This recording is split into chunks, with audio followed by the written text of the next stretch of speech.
In our opinion, Spider-Man's got the best rogues gallery in superhero fiction.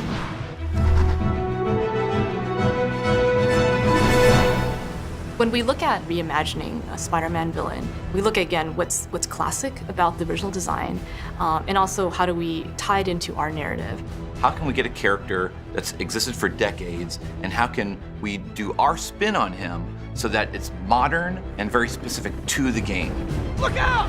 Electro's probably one of my favorite villain designs. And it was one of those things that I looked at his design, I'm like, the green and the yellow are iconic, so we should definitely keep that.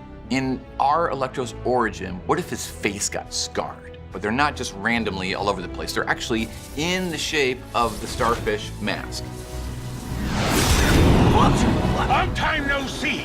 Vulture was one of those that we knew we wanted because he could fly, and that presents a really fun challenge for the player. What I really love about Vulture is that classic green that he has, but also modernizing his suit. So we actually gave him a flight mask, and if you look at it really carefully, it's shaped like a vulture's beak. Rhino is the one-man wrecking machine. Pure strength, pure anger, just wants to get out of that suit by any means necessary. Within the Sinister Six, he is the strongest, the biggest, and not the smartest.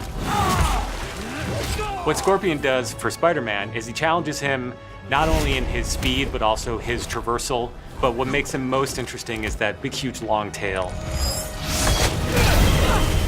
So we chose Mr. Negative because we wanted people right away to know this was a different, unique experience, something they haven't seen before. When we first meet Mr. Negative, we only know him as Martin Lee. He's the nice guy who Aunt May works for at the Feast, and they run these homeless shelters. What I really like is that you see Martin Lee as Peter, but you see Mr. Negative as Spider-Man. You have that ultimate version of two worlds colliding. This is gonna be something they haven't played before. So you have this mix of threats. Mr. Negative, he is truly the dark side of himself and of everyone. You have a big rhino stomping at you. You have Scorpion with the tail coming out of there. You have Vulture striking from above. And then you have Electro, who is striking you from a distance. And there's one more villain that we have not shown yet. I promise you on September 7th, you'll understand why he's my favorite.